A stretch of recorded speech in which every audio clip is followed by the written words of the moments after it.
Hi guys, welcome to my YouTube channel. My name is Liz and I welcome you. As of today, I promised that I was going to do a video in the morning.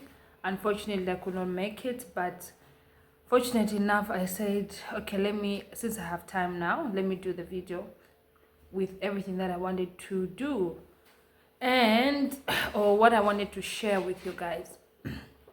Right, so let me just say hi to you guys. Good morning, good evening, good afternoon, wherever you're watching me from. Let's jump into it. So I'll continue from the previous video where I ended. I know I was rushing and I missed some information, of which, as I said, that I don't like, but for now I will try and share as much as I can. So fast forward, after that encounter I had, where in a dream I saw a woman surrender, surrender, and then eventually my visa that was pending was out, and I got a job, and yeah, so I was in contact with that pastor, and we were now like the group on WhatsApp was now growing, because people were coming in and it was now COVID. So the restrictions were now being uplifted. And I hope I use the right term. Yeah, so it was becoming like you are restricted to walk out. The COVID time, everything the way it was. Yeah, so our church was just that group, and maybe online. And yeah, even though online, I never used to attend like online on YouTube for the church that I used to go here in Cape Town, because that particular church. So this man of God, the pastor, has a church even until today, I think, in Bloemfontein, right? So he had a physical church where people would go, and then that one on WhatsApp where everyone around the world would connect and learn and everything. It was like a normal session that would happen or in the church. We had also like worship. Obviously worship was just maybe songs that they would send, and then mostly it is the word, the preaching, the teaching, and then benediction and offering if there was need of offering. So yeah, so now what happened is that I kept, because I was now getting comfortable with this pastor, so I kept sharing him my dreams with him, and then he would interpret when he has understanding, and then I would pray according to what he would advise me. Sometimes who won't have an understanding, he'll tell me, I'll tell you later. And yeah, that season I didn't know that I was in spiritual warfare, but he continued to encourage me to pray, to meditate on the word, and I would still talk to him here and there. Yeah, so our relationship developed, and I developed love for him as my pastor, like someone. He was my leader and someone I was looking up to. And I think I later learned, though, what I'm about to say, I later learned it, that we women, we become emotionally attached to men of God who help us, or we tend to open up and share a lot about ourselves, to them. Yeah, so that was developing that relationship. And yeah, it was just, I was enjoying that kind of relationship whereby, the way the relationship, the way it developed, it got to a place whereby if I hear anything, if I have a bad day or I receive bad news now, that's the next person I would call and explain to, this is how I feel, blah, blah, blah, blah.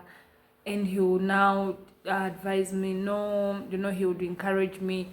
I know, being a pastor, it's not easy, to be honest, because you receive different information at a different time, when your emotions are also maybe displaced. Yeah, it was just in a different I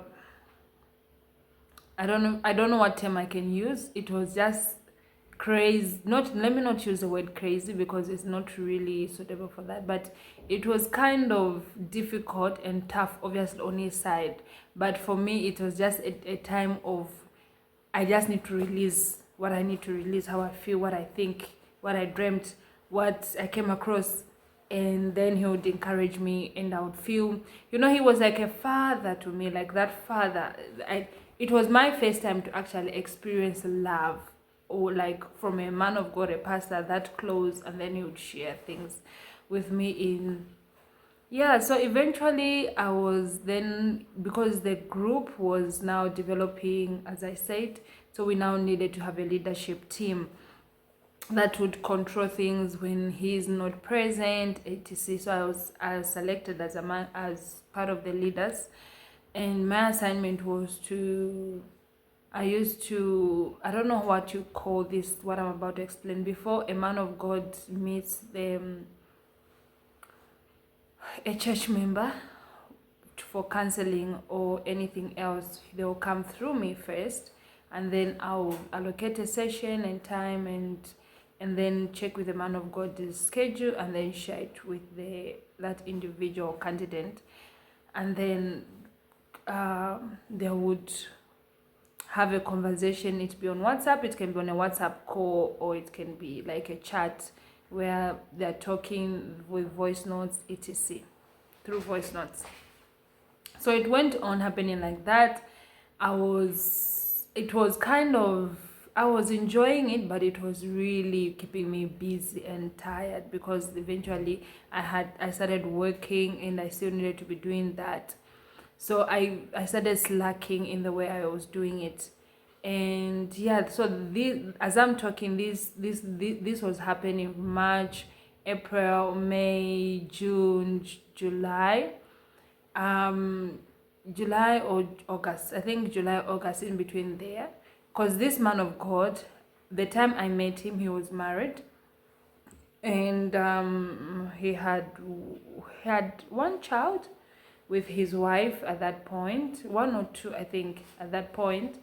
And then the wife was living in a different city, and then he was also, the church was in a different city, so he would only go to see his wife during weekends, and we would know that, okay, he has gone to see his wife or his family, and then he would come during the week to, we're in Bloemfontein, right?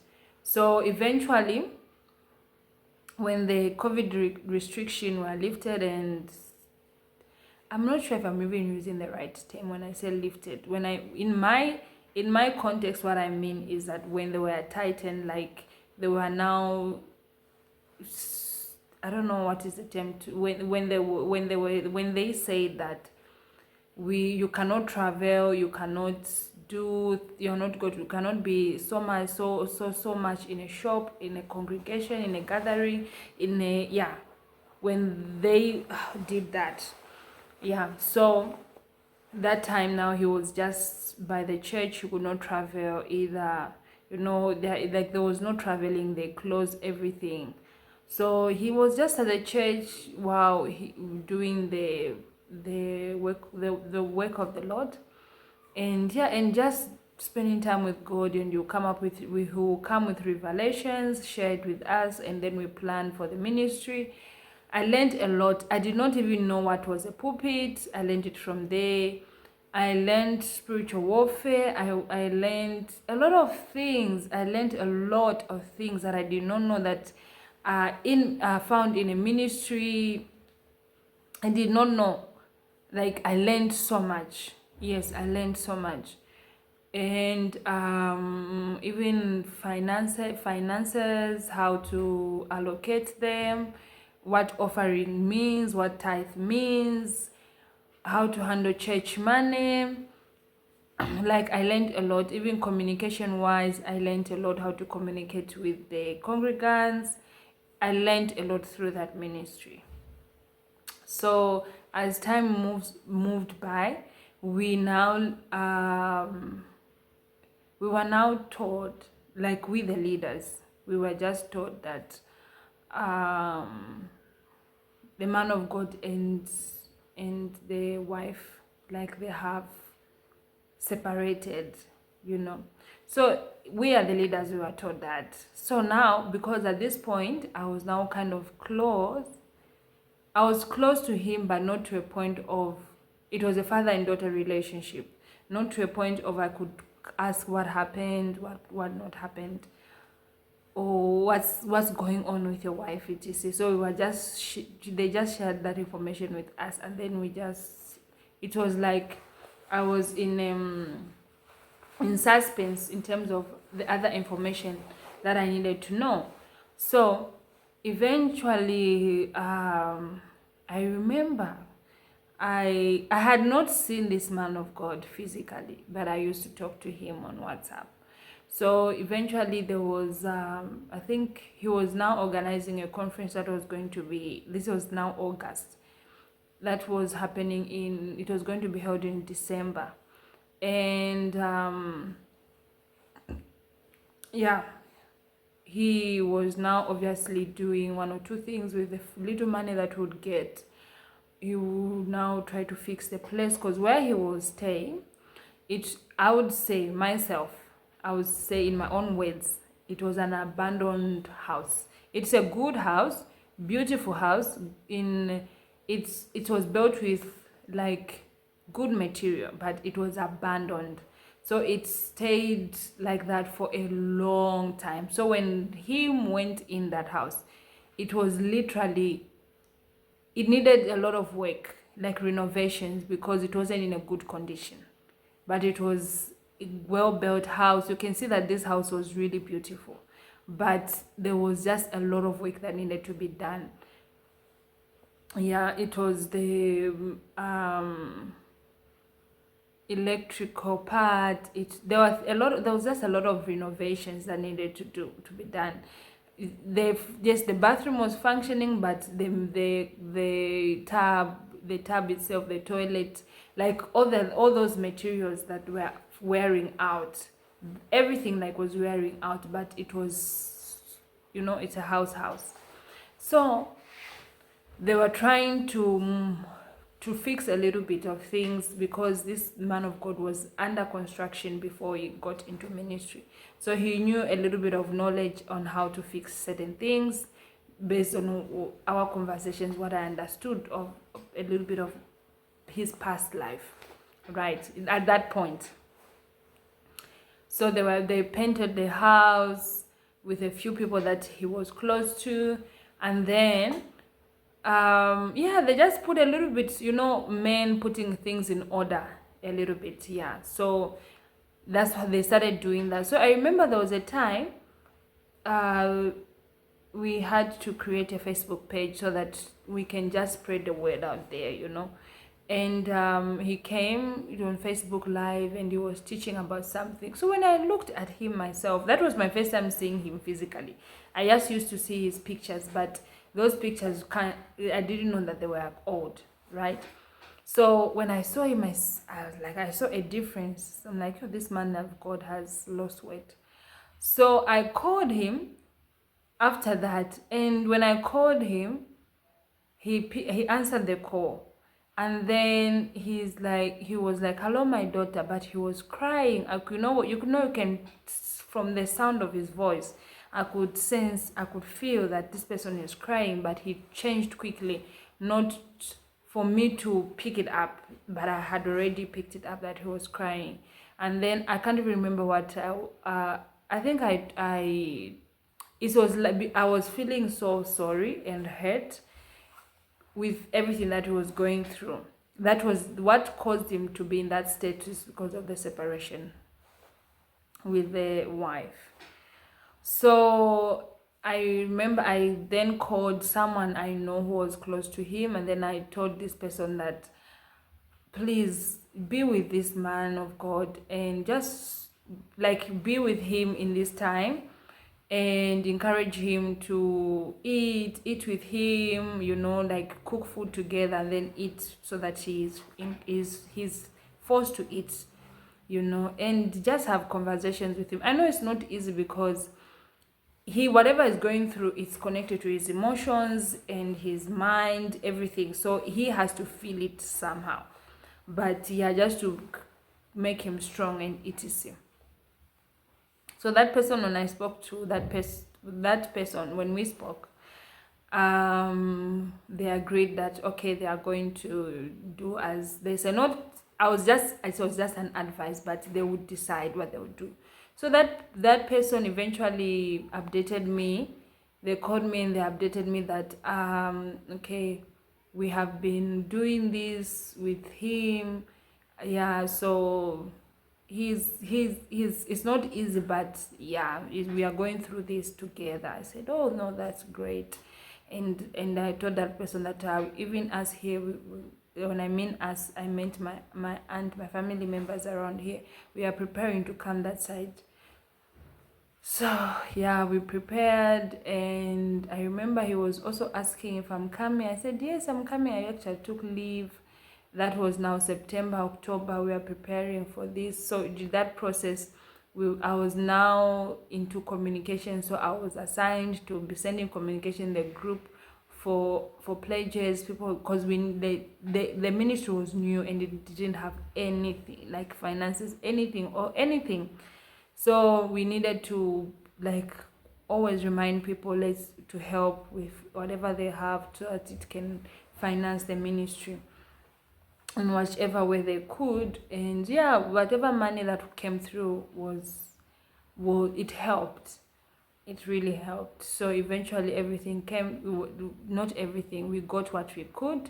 And then when I now eventually got to, at this point, our relationship is developing with this man of God, because we are communicating as a father and daughter relationship, or pastor. And we know when I was now like one of those people that I can even be considered a protocol, like if it was for a wife, I would consider myself as part of the protocol, because I was now in that place because of the relationship that was built with this man of God.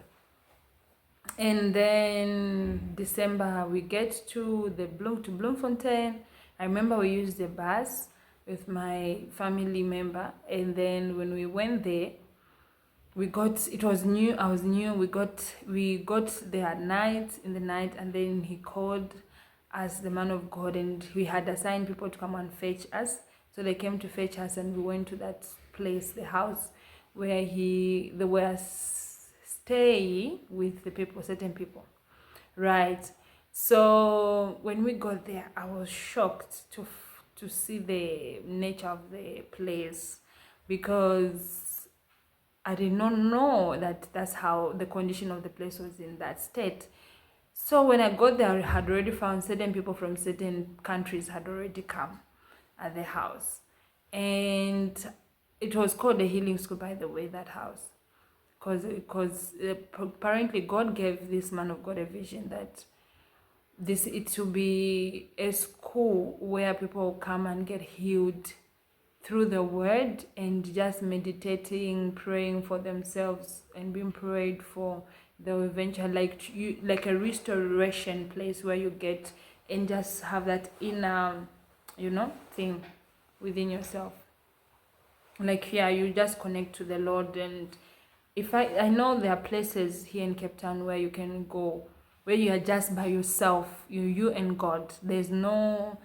It's a quiet place, there's no activities, there's no even eating.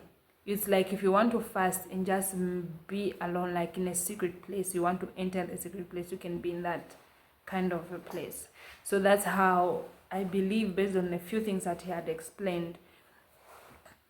Yeah, that's what happened. So by the way, I forgot something. So eventually in the process, I was also an intercessor who would intercede for the ministry, for the man of God. Yeah, so I was part of the team who were interceding. So eventually now, where am I? Yeah, we were in Bloemfontein, got there, and the condition of the house is not what I was thinking or what I had expected. And I checked everywhere, the house, the kitchen, it was something else. Like the house was in a terrible condition. I'm just being real and honest. It's, for me, it wasn't a place a human being should live, because it was, I don't know, not that I'm bragging or whatever, but I don't think so, you know. So, and I wondered, is this where the man of God is staying?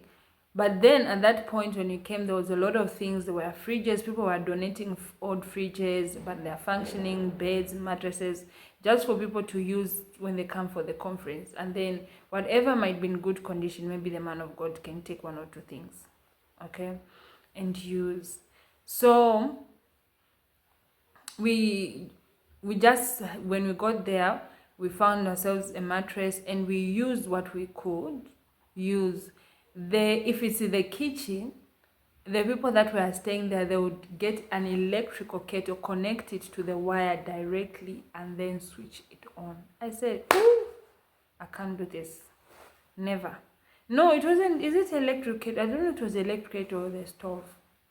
Like live wire. I said, no, me, I can't live like this. Absolutely. So there was no food. Okay, food, I understand, because if you get to any place, it's important you buy your food, the food you want to eat. But yeah, it was kind of, yeah, the condition of the place was wow for me. I just couldn't. But anyway, I had no choice. I had to stay. So we cleaned while we can clean, because the conference was happening there and then. And then, thank goodness, the man of God came. But when he came I think he came at night.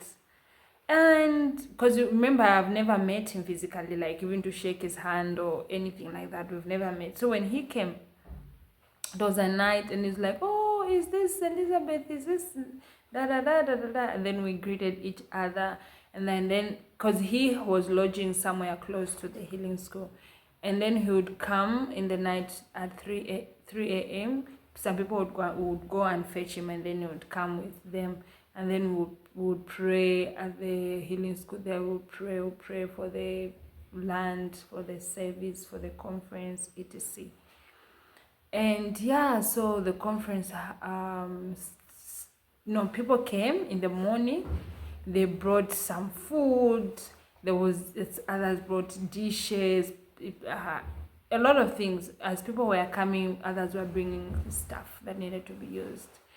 So we were just observing and I was just in the room, and then we would also, because we were part of the intercessors, I was part of the intercessor team, so we would pray in certain hours, like 3 p.m, just like that.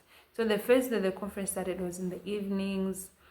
There was a tent that was placed outside and chairs. The worship team or praise team was there. The band, those music instruments were there. And then we had we had a teaching that went on, and then there were also guest ministers that were coming from other cities. And so the conference started. Fortunate enough, myself and other people who were intercessors, we were placed on a certain, leaders rather, we were placed on a certain table, all good. And so like we were kind of honored, which was great. And so for me, everything was new. Like, remember, I'm from the New Apostolic to this Pentecostal fun place, and then now I'm in this thing. So everything was just new to me, and I was observing, I'm learning at the same time, and I'm also participating where I could. And I needed to adjust, because remember, the place, the condition, the setup, the standard of things, it wasn't for me, but I needed to adjust because I was learning. Okay, so the conference started, and we had our service, and then we finished late. I think it started at 6, finished maybe past 10 or 11. Then we had people that were already cooking. They cooked.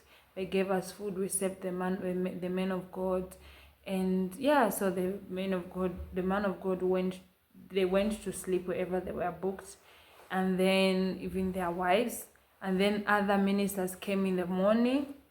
And yeah, the morning we had the breakfast, and the conference morning session started, and then the afternoon we had lunch, and then back to the conference again. So it was, remember, everything was happening outside. So this house was a 3-bedroom house, the healing school. Yeah, but based on the vision, he was going to extend it or whatever. Yeah, so we had ministers, yeah, from other cities, as I said. And yeah, so the service went on. I just remembered in the evenings on the second day, there was a sangoma because of the prayers that were being made. There was a sangoma who was, in this, the way, this is information that I learned after. So in the spiritual realm, like now, when I start praying, right, it's I'm praying, but there is, like, I don't know if let me use the way, the Wakanda movie. You see, the Wakanda movie, they were able to scan where the vibranium was, like the radar of the, so they can scan how many meters or kilometers the vibranium, where the vibranium, that is it a mineral was. So even the prayer, when I'm praying, it can spread, or when people are praying, it will spread to a certain level if I continue, based on the light, or not the light, the word you are carrying, the authority, the what is the word? I don't want to say ascension, but how spiritual, how you are growing spiritually. There's an amount. Let me not use amount. I'm lack of better terms. I'm using the West terms now. There's something that you carry, or a level of light that you carry. It spreads in a certain. Have you noticed there are certain men of God or women of God wherever they are, the demons can survive? It's because of what they carry. One of them, I would say, is Pastor John and Benny Hinn. They move with an entourage, like they have moved with multitude of angels, like gigantic angels. They are not them, like they are, so wherever they are, like here in Cape Town, Pastor John, wherever he goes to, Norwich can function. So it's the level of any city he enters into, which cannot function because of his presence, the level, the amount of God he carries in himself. You understand? And I know another man of God, I think James Kawaya. He has also captured that level of authority in the realms, in the spirit, where whenever he goes to, Norwich can function, because of the level of authority, light, and yeah, that he carries. So I just needed to establish that for understanding. So because of the prayers that were being prayed, so this lady was staying in this Sangoma, a few meters away from where the conference was happening. And then the 2 children came. They had, like, my mother, it's like something pulled her to the conference. So when she came, we were about to close, then she came. But fortunately enough, that man of God knew this Sangoma, that there was a Sangoma who used to stay at a certain place, which was close to the healing school. And then now they had already, actually, I think I was about to go inside the house, the healing school. Then I came, and then we were called back. And I find this woman, she's dressed in these, beads and tarara, like, oh, the way these, by the way, Sangomas here in South Africa, it's in my country, they call it nganga, like a witch doctor. Yeah, we're not justifying, we are saying it as it is, a witch doctor. So, that witch doctor, sorry guys, man of God, she's like, she started becoming weak, and then they called us, the intercessors, to start praying. The way I was running away from her. I was running away from her. Imagine, as an intercessor, I'm running away from her. And then we were praying. The man of God is praying. Like we were praying. We surrounded her, and she's being prayed for. And now she was just moving from one. Then the worship was also going on, and we are also praying. The man of God is praying. She was not manifesting.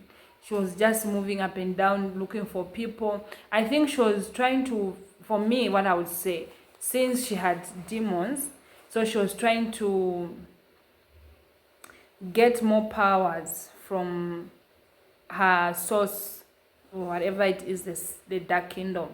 So she was looking for anyone who is connected to those ancestral things.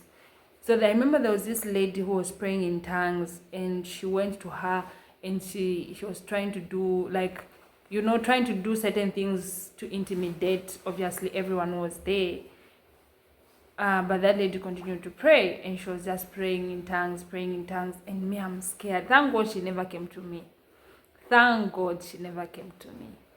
And yeah, but eventually, that is the day, that was the first time in my life to see a Sangoma manifest. These beads that they wear these beads around their feet, their legs, they started falling off. So the angels, they were taking, not her pulling, no, like out. But you see, like this earring, then it just drops on its own. No one touched it. These beads are falling.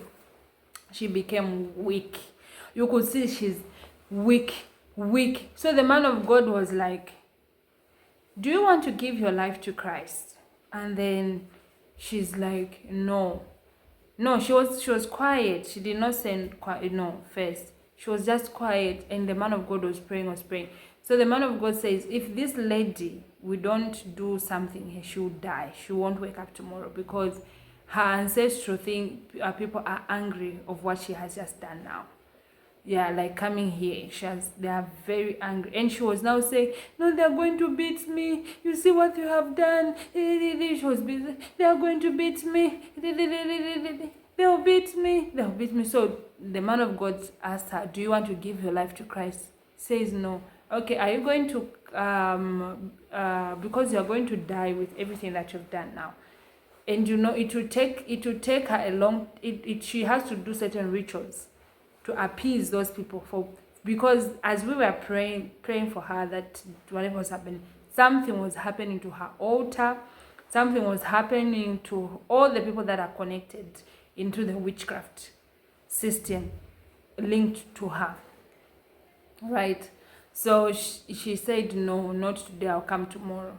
So eventually the man of God just let her go, and then prayed for the children. They went the following day. She actually, I want to mix up things here. So she went, and then the following day, I know there were people that were asked to go and follow up on her if she doesn't come back. I think they went, they found her there, and then she said she's coming, but she didn't come. And then there was also another woman who was there. I think when there was a time now, we were being, like, they were just praying for people were manifesting, people were falling down, people were a lot was just happening, and then we also got anointed for the first time. There was an oil that came, they attached us on our foreheads, we were being anointed. And also the men of God were now calling out for pledges to help the ministry move forward, and people were pledging. I think I also made a pledge. Yeah, I remember I also made a pledge. People made pledges, and it's not about fulfilling them there and then, but eventually you will. So so that's how the experience was quite interesting, because everything that was happening there was new. So it took 3 days, that conference. It was done now, and then I think we were leaving the following day because our bus was at 6. So I remember when the last day, It finished quite late. The last day the conference was finishing. I remember the man of God. I went to go and take a shower to bath because my day was busy. It was in the evenings. Then he was looking for me, and I went back. I went to the room to go and dress. Then I was told the pastor is looking for you, and I had to go and look for him. And then he said, "Oh, collect all the offerings." And then he said, "We need to have a meeting later." So I said, "Oh, okay." I collected the offerings, and then eventually we had a meeting. I think around 9, 7, or 8. We sat down and we had a meeting, and then he said in the meeting that he was going to need a PA going forward, and he would do some changes going forward, things like that. I said, "Oh, all right." So the following day, as we knew that we were leaving, so we said that we'll discuss other things online. Me and myself and family member that we went with there, right? So we left and took a bus. It was a long ride, very long. And we came, I got home. The moment I got home, when you're home, you feel great. You feel like you're home. And took a shower. I slept, I think, and the following day he called me and he was checking up on me. How did you guys travel? I was like, "Oh, great. We traveled great, but I was catching a flu." And then in our conversation, he didn't call me, he sent me a message. So in our conversation, then he asked me, what type of a man would you date, or would you like in life? Oh, the first thing I said, me, I don't want anyone with children. I prayed to God that, he was smart. He asked it in a way that, a father and daughter relationship. And I said, me, I don't want anyone with children. I want to have, and for sure, I want to have a child with him. Like, we must make our first child. Let me put it in that way. However, there's nothing wrong with people who marry with kids, who come into marriage with kids. I'm not against that, but this was my preference, this was my choice, and that's what I want for myself. And I said it. Okay, so then he says, what if the children will be visiting? So then I was like, oh, I don't know, I've never thought about that. All right, so that was a conversation. And then I think he said, okay, let's meet at 8, because we needed to have a meeting with him so that I can plan his schedule. His schedule, because I knew he would spend time with the Lord in the morning, and then he would start maybe counseling around 1 or 2, and then, or maybe he can spend the whole day with the Lord, and then he'll start counseling in the evenings. Or maybe he would just be doing errands. Maybe, sometimes when you're running a ministry, there's some paperwork that you need to do. You need to get this done, you need to do this, you need to meet with the landlord. And there was a land that was being promised to purchase for the church, which was just going to be outside the church. So it was just a lot of logistics kind of in the process that needed to be taken care of. So he would do that at times. So we needed to know when he would do that in that meeting. So we got into that meeting, we discussed what we needed to discuss, planned his schedule. And so it was on Google Meeting. So I would share my screen and I'll show him, this is the calendar, I'll plan it. So at this time you'll be doing this time you'll be doing this, and then we finished. So I was like, oh, we are done now. And then he tells me, oh, I wanted to tell you something. And then he tells me, I love you. Oh, makatala bosata. Emosazida. And then he said it again. I was shocked. I was traumatized. I did not expect that. I never expected that. And this is a person that I trust. This is a person that I love as my pastor, as you know, that father and daughter relationship. I looked at him like that, you know. And then I took a moment of silence, like it was traumatic to hear, just hearing that. And then I started in that, not in that moment. So he told me that, and then he said, okay, I'm going to give you time to think about it. Phew. And now I'm thinking about, I felt to sleep because I was thinking I'm a daughter, and then from being a daughter I can become he becomes my boyfriend, you know, that father and then boyfriend, and then from there I become the mama of the church. And I was thinking my family members are all almost all of them are in the ministry already, and the elderly women are in the ministry. I think about his children. I was like, no, me, I don't want to be involved in this. Is too dramatic. Like, this is just too dramatic for me. Whatever is going on here is just too dramatic. So I told him, okay, the following day I told him, okay, I'll give you an answer. Oh, 1 week, 2 weeks. We are just doing the normal things, work, but he now changed, the language changed now. It was like I was already his girlfriend. He was request for video calls.